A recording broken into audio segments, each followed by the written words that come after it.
শুভ সন্ধ্যা sir, আমি অমর। আসলে আমি কিছু জানতে চাই। ইসলাম সম্পর্কে আমার তেমন কোনো ধারণা নেই। তবে শুনি প্রত্যেক ধর্মেই বলে অন্য ধর্মানুসারীদের কষ্ট দিও না, কিন্তু তা সত্ত্বেও ধর্মের নামে এত হত্যাযজ্ঞ চলে গোটা বিশ্বে।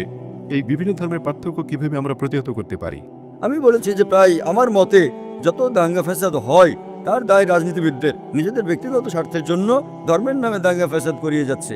এজন্য প্রত্যেক হিন্দু, প্রত্যেক মুসলমান যদি তাদের ধর্মগ্রন্থকে সঠিকভাবে পড়ে আর তার অনুসরণ করে, এই দাঙ্গা ফ্যাসাদ দূর হয়ে যাবে। যেভাবে কোরআন মজিদে লেখা আছে সূরা ইমরান সূরা নম্বর 3 আয়াত নম্বর 64-তে, তাআলাউ ইলা কালিমাতিন সাওয়াইন বাইনা বাইনাকুম। এসো সেই কথাই যা তোমাদের আমাদের মধ্যে এক।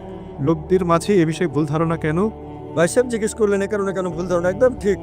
ভুল ধারণা এজন্য, যদি ভুল ধারণা দূর করা হয় আর যদি আমরা এক অন্যের ধর্মকে জানি, তো আমাদের ধারণা হবে যে সকল ধর্মই বলে খোদা এক, একই আল্লাহ, একই ঈশ্বর, আর শুধু ওই ঈশ্বরের ইবাদত করা উচিত, তিনি ব্যতীত নয়।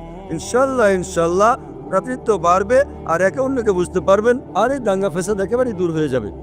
ধন্যবাদ স্যার।